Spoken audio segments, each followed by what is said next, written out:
हरितालिका व्रत यानी तीज व्रत भाद्रपद माह के शुक्ल पक्ष की तृतीया तिथि को हरितालिका तीज का व्रत रखा जाता है। सन 2024 में ये व्रत 6 सितंबर 2024 को किया जाएगा। इस दिन सुहागन महिलाएं पति की लंबी उम्र, आयु और सुखी दाम्पत्य जीवन के लिए निर्जला उपवास रखती हैं। ये उपवास सभी व्रतों में कठिन माना जाता है क्योंकि इसका पारण अगले दिन ब्रह्म मुहूर्त में किया जाता है। इस साल हरितालिका तीज पर कई शुभयोग बन रहे हैं जिनमें पूजा करने से बच्चों की तरक्की, संतान प्राप्ति का आशीर्वाद मिलता है और पंचांग के अनुसार इस दिन शुक्ल योग बन रहा है जिस पर वण करण के साथ हस्त नक्षत्र का संयोग बनेगा। इस दौरान चंद्रमा तुला राशि में रहेंगे। ऐसे में पूजा करने से हर मनोकामना पूरी होती है। अब आइए पूजा विधि के बारे में जान लेते हैं। भाद्रपद महीने के शुक्ल पक्ष की तृतीया तिथि आरंभ 5 सितंबर 2024 गुरुवार दोपहर 12:21 पर। भाद्रपद महीने के शुक्ल पक्ष की तृतीया तिथि समाप्त होगी 6 सितंबर 2024 दिन शुक्रवार को सायं 3:01 पर। हरितालिका तीज के शुभ दिन पर पूजा का मुहूर्त सुबह 6:02 से लेकर सुबह 8:33 तक रहने वाला है। इस अवधि में आप शिव पार्वती की पूजा कर सकते हैं। आइए हरितालिका व्रत की कथा प्रारंभ करते हैं।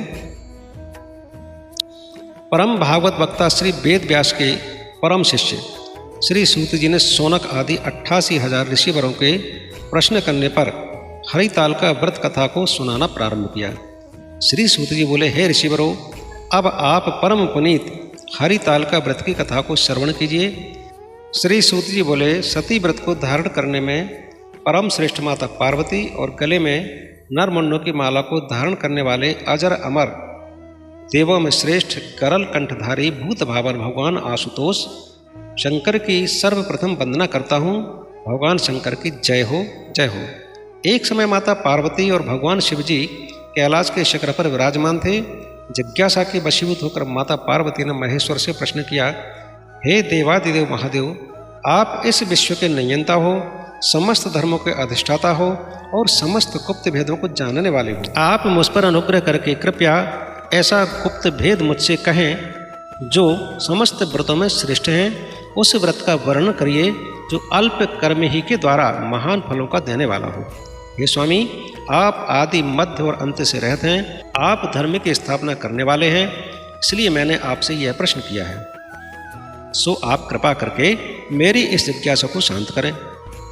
भगवती पार्वती के इन वचनों को श्रवण करके मंद मंद मुस्कुराते हुए आशुतोष भगवान श्री शंकर जी बोले, हे प्रिय, तुमने आज मुझसे अति श्रेष्ठ प्रश्न किया है। हे देवी, तुम्हारी इस जिज्ञासा को शांत करने की इच्छा ही से मैं तुम्हें महान फल देने वाला अति गोपनीय व्रत कहता हूँ। यह व्रत वैसे तो पूर्णतया गुप्त रखने योग्य है, किंतु तुम्हारे इस प्रकार किए गए प्रश्नों को सुनकर ही वर्णन करना पड़ रहा है। यह गोपनीय व्रत उसी प्रकार व्रतों में श्रेष्ठ है जिस प्रकार तारागणों में चंद्रमा, ग्रहों में सूर्य, चारों वर्णों में ब्राह्मण और समस्त देवताओं में विष्णु है। इस महान फलदायक व्रत का वर्णन वेद और स्मृतियों में है। यह अति पुरातन और श्रेष्ठ है। इसी व्रत के प्रताप से तुम मेरी अर्धांगिनी हुई हो। वे वरोहे, यह व्रत भाद्र मास के शुक्ल पक्ष की तृतीया अर्थात तीज को होता है। इस व्रत के करने से जीव के समस्त पापों का नाश हो जाता है। हे प्रिय, यह वही व्रत है जिसे तुमने मेरा वर्ण करने की इच्छा से हिमालय पर्वत पर किया था। आज तुम्हारे प्रश्न करने पर मैं तुम्हें उस व्रत को सुना रहा हूँ। इतनी कथाओं को श्रवण करने के पश्चात सुनैनी माता पार्वती ने आशुतोष भगवान शंकर जी से कहा, हे महेश्वर, आप कृपा करके इस व्रत का समस्त वृतांत मुझे सुनावें। साथ ही यह भी बतावें कि इस व्रत को मैंने क्यों कर किया था। उस पूर्व व्रत के वृतांत को श्रवण करने की मेरी बलवती इच्छा है। भगवान शंकर जी बोले, हे सुनैने, आर्यावर्त में समस्त पर्वतों का स्वामी हिमाचल नामक श्रेष्ठ पर्वत है। उस पर्वतराज की शोभा अवर्णनीय है। उसके चारों ओर अनेक प्रकार की भूमि है तथा वहाँ नाना प्रकार के वृक्ष सुशोभित हैं। वहाँ अनेकों सरोवर हैं, अनेकों पर्वत कंदराएँ हैं और उपत्यकाएँ हैं। उस पर्वत पर विभिन्न प्रकार के पशु निवास करते हैं। वहाँ अनेकों गंधर्व, सिंह, चारण तथा यक्ष वास करते हैं। वे सब नाना प्रकार की किल्लोलें करते हैं और विभिन्न प्रकार के विलास रचाते फिरते हैं। उस पर्वतराज का मस्तक श्रेष्ठ मणियों, स्वर्ण, रत्न आदि से विभूषित है। उसकी मित्रता आकाश से है और यही कारण है कि वह आकाश को अपने हाथों अर्थात शिखरों पर साधे रहता है। हिम से पूर्ति करने वाली परम गंगा जी की धारा अपनी कलकल ध्वनि करती हुई उसकी उपत्यका में बहती है। हे वरोहे, उसी श्रेष्ठ पर्वत पर तुमने 12 वर्ष तक नीचे की ओर मुख करके तपस्या की थी। उस समय तुमने समस्त भोजन त्याग दिए, केवल धूम्रपान ही किया था। उसी पर्वत शिखर के ऊपर तुमने 64 वर्ष तक केवल सूखे पत्तों को खाकर तपस्या की थी। तुमने कठिन से कठिन तप किया था। माघ के शीत मास में तुमने ठंडे जल में बैठकर तप किया था। वैशाख की तपती हुई गर्मी में तुम आग के सामने बैठकर तप करती रहीं। श्रावण के परम पुनीत मास में तुम आहार को त्याग कर बाहर जल में बैठी रहती थी। हे देवी, तुम्हारी इस कठिन तपस्या को देखकर तुम्हारे पिता पर्वतराज हिमालय को चिंता हुई। वे मन में दुखी हो गए। मन ही मन उन्होंने तुम्हारे विवाह की चिंता की। इसी समय देवात नारद जी वहाँ आ निकले। नारद जी ने भी तुम्हारी तपस्या को देखा। कन्या के दुख से दुखी हिमाचल ने नारद जी का यथेष्ट सम्मान किया और तब बोले, हे देवर्षि, आप इस समय किधर से आ रहे हैं? मैं अति भाग्यशाली हूँ जो आपने पवित्र चरण कमलों से मेरे इस ग्रह को पवित्र कर दिया है। हिमालय को उन दीन वचनों को श्रवण करके नारद जी बोले, हे पर्वतराज, इस समय में विष्णु लोक से आ रहा हूँ। भगवान विष्णु को तुम्हारी पुत्री के इस महान तप का पता लग गया है। इसी प्रकार उन्होंने मुझे तुम्हारे पास यह संदेशा लेकर भेजा कि तुम अपनी इस कन्या को श्रेष्ठ वर को ही देना। वैसे तो तुम स्वयं ही जानते हो, ये अखिल विश्व में भगवान विष्णु के समान कोई नहीं है। ब्रह्मा और शिव जी भी उनके समान नहीं है। इसलिए मेरी सम्मति तो यही है कि आप पार्वती का विवाह विष्णु के साथ ही करें तो उत्तम रहेगा। हिमाचल ने कहा, हे मुनि, यदि स्वयं भगवान विष्णु ही मेरी कन्या पार्वती को वर्ण करना चाहते हैं और इसी कारण उन्होंने यहाँ भेजा है, तो इससे उत्तम और क्या बात हो सकती है। मैं भगवान विष्णु को ही अपनी कन्या दूंगा। हिमाचल के इन वचनों को श्रवण करके नारद जी आकाश मार्ग द्वारा चले गए। वे तुरंत ही पीताम्बरधारी, शंख, चक्र, गदा, पद्म से विभूषित कमल नयन भगवान श्री विष्णु के सम्मुख जाकर बोले, हे देव, आपके विवाह की चर्चा मैंने हिमवान से जाकर की थी और उन्होंने पार्वती का विवाह आपके साथ करना तय कर लिया है। नारद जी की इस बात को सुनकर भगवान विष्णु मुस्कुराकर चुप रहे। उधर हिमाचल ने अपनी पुत्री पार्वती के पास जाकर कहा, हे पुत्री, मैंने तेरा विवाह समस्त देवताओं में श्रेष्ठ विष्णु से करना निश्चित किया है। अब तुझे प्रसन्न हो जाना चाहिए। पिता के इन वचनों को सुनकर पार्वती मूर्छित होकर पृथ्वी पर गिर पड़ी। जब उसे चेत हुआ तो वह अपनी प्रिय सखी के घर चली गई। सखी ने जब पार्वती को इस प्रकार दुख से कातर देखा तो वह बोली, हे पार्वती, तेरा मन दुख से व्यथित क्यों हो रहा है? तू मुझसे अपने हृदय की दशा का वर्णन कर, मैं अवश्य ही तेरा दुख दूर करने का उपाय करूंगी। सखी के इन शब्दों को श्रवण कर पार्वती ने कहा, हे सखी, मेरे पिता ने नारद जी से कहा है कि वे मेरा विवाह विष्णु से करने को तैयार हैं, किंतु वास्तविक बात यह है कि मैं शंकर भगवान को अपना पति मान चुकी हूँ। यदि पिताजी विष्णु से मेरा विवाह रचाना चाहेंगे तो मैं अपने धर्म की रक्षा करने की इच्छा से अपने इस शरीर को अवश्य ही त्याग दूंगी। पार्वती के इन वचनों को सुनकर सखी ने विचार किया और तब वह बोली, पार्वती, तुम अपने हृदय में दुख मत कर। मैं तुझे ऐसी युक्ति बताती हूँ जिसके द्वारा तेरा विवाह निश्चय ही शंकर जी से होगा। तू मेरे साथ अपना घर त्याग कर वन को चल। मैं तुझे ऐसे गहन वन में ले चलूंगी जहाँ से तेरे पिता तुझे ना पा सकेंगे। पार्वती जी ने अपनी सखी की उस सलाह को मान लिया और तब वह उसके साथ एक भयानक जंगल में जा पहुंची। हिमाचल को जब यह पता चला कि पार्वती घर से गायब हो गई है तो उसने अपने मंत्रियों और सरदारों से सलाह की। पार्वती की खोज में चारों ओर दूत दौड़ा दिए, किंतु हिमाचल की समस्त चेष्टाएं बेकार हो गईं।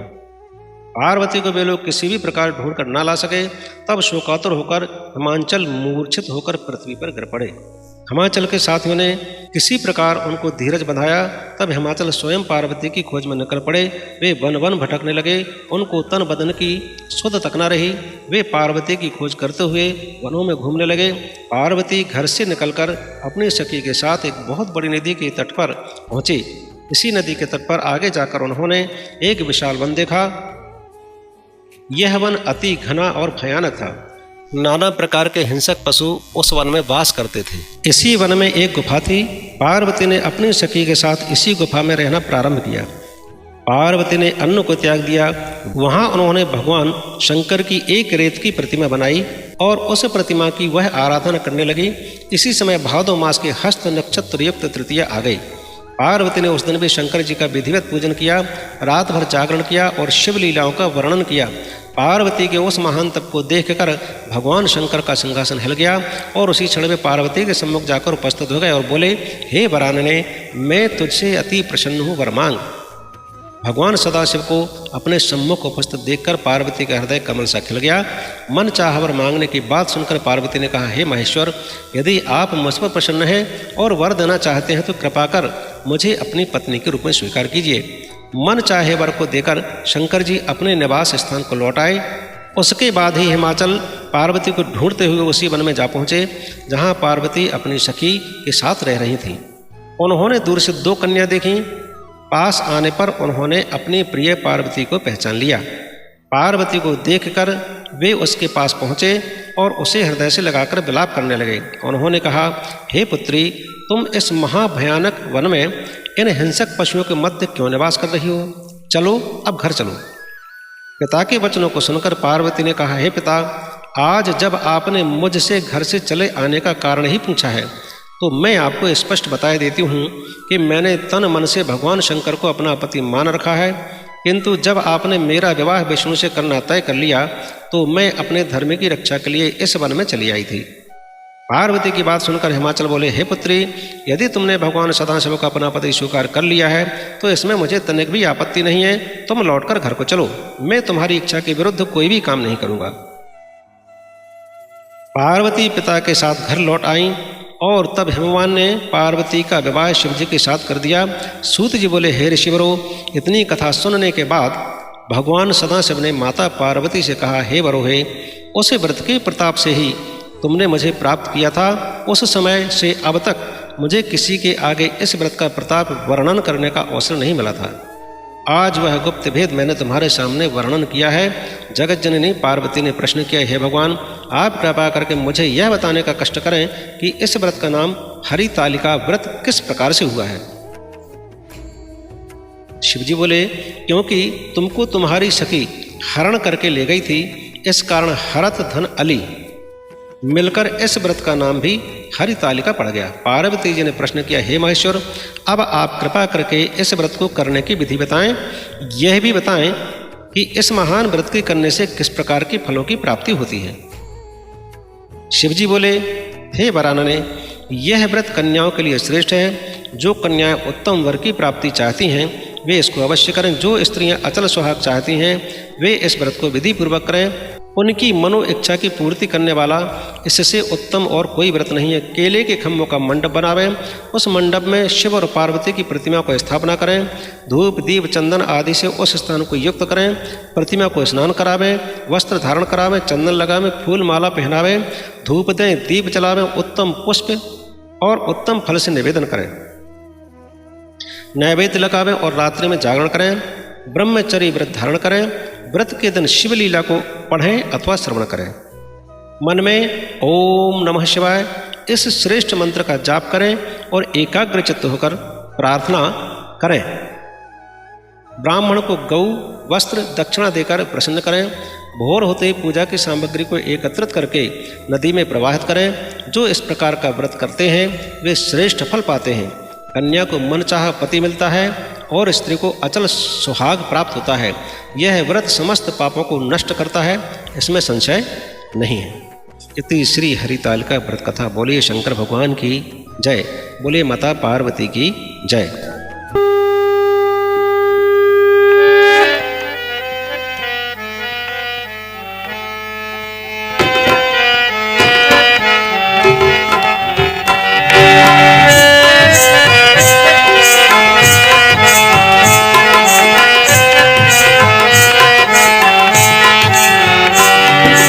जय शिवे ओंकारा स्वामी, जय शिवे ओंकारा।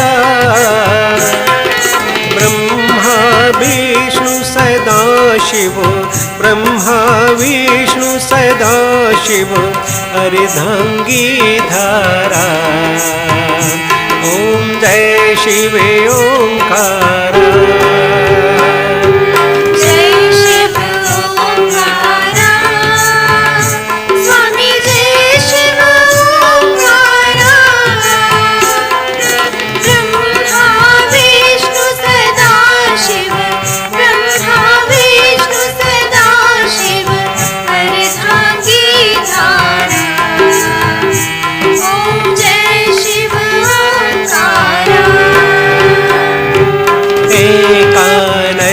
चतुरानन पंचानन राजे। स्वामी पंचानन राजे। हंसासन गरुड़ासन, हंसासन गरुड़ासन वृषवाहन साजे। ओम जय शिव ओंकारा।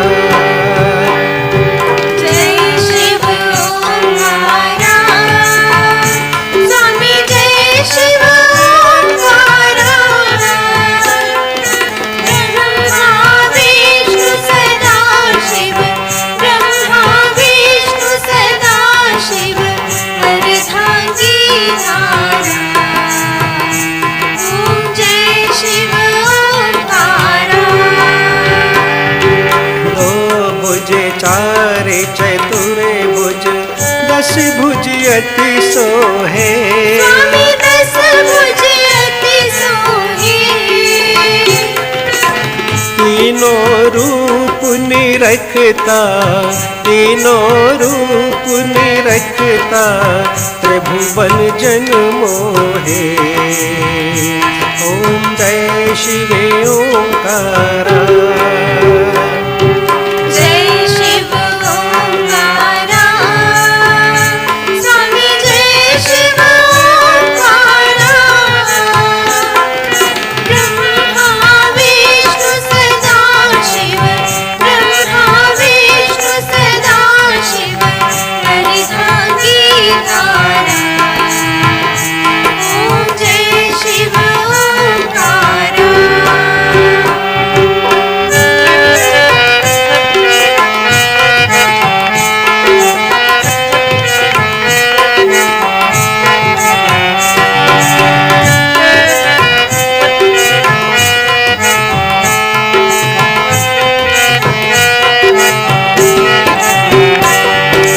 अच्छे माला वन माला मुंड माला धारी।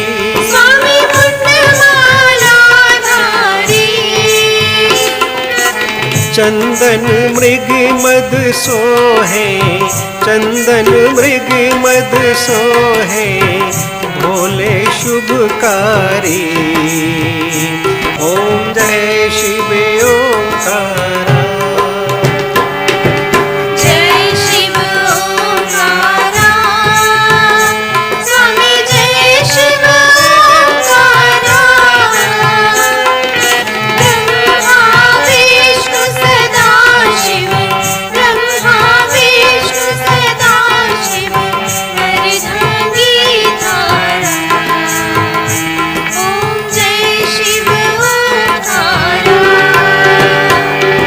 श्वेतांबर पीतांबर बाघंबर अंगे। स्वामी बाघंबर अंगे। सनकादिक ब्रह्मादिक, सनकादिक ब्रह्मादिक भूतादिक संगे। ओम जय शिव ओंकारा।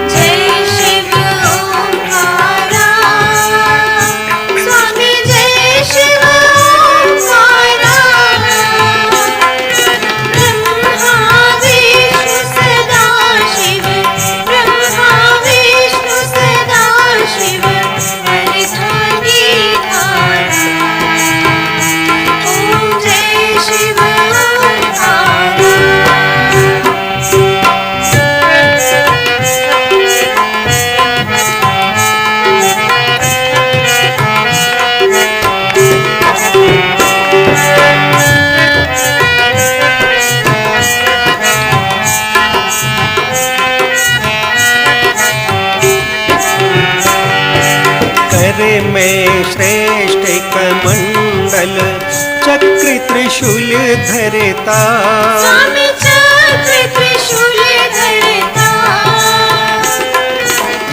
जग करता जग हरता, जग करता जग हरता, जग पालन करता। ओम जय शिव ओंकारा, जय शिव ओंकारा, स्वामी जय शिव ओंकारा, ब्रह्मा विष्णु सदा शिव, ब्रह्मा विष्णु सदा शिव, अर्धांगी धारा। ओम जय शिव ओंकारा, ब्रह्मा विष्णु सदा शिव, जानत अविवेका, स्वामी जानत अविवेका, प्रणवाक्षर के मध्य, प्रणवाक्षर के मध्य, ये तीनों एका। ओम जय शिव ओंकारा, जय शिव ओंकारा, स्वामी जय शिव ओंकारा, ब्रह्मा विष्णु सदा शिव, ब्रह्मा विष्णु सदा शिव, अर्धांगी धारा। ओम जय शिव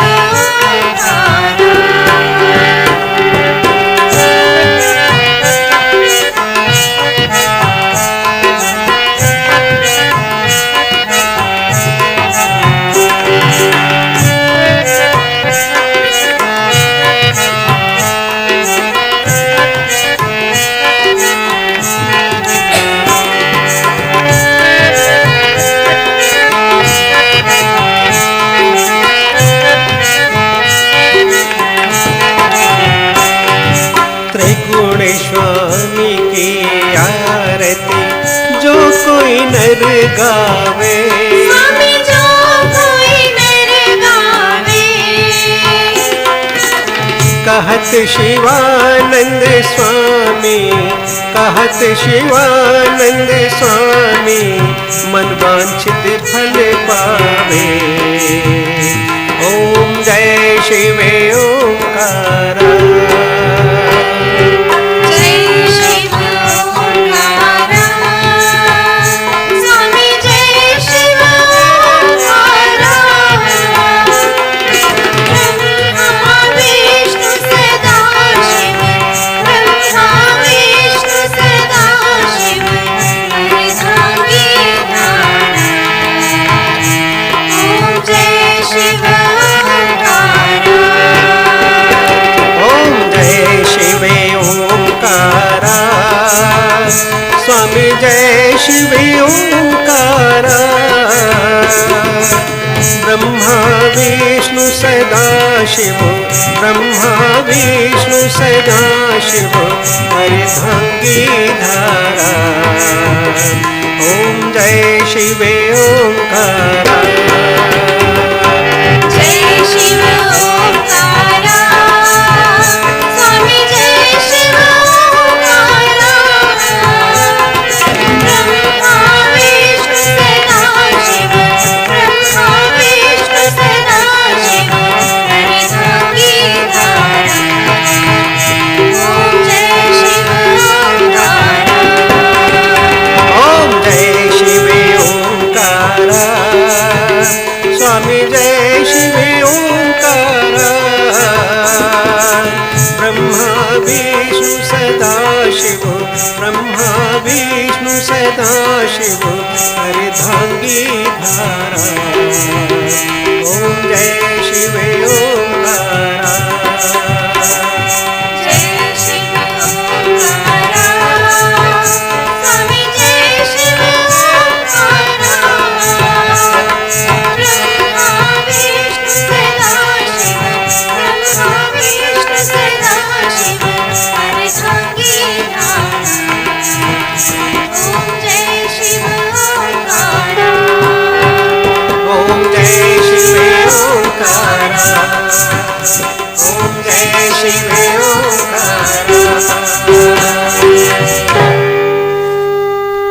शंकर भगवान की जय, बोलो पार्वती माता की जय।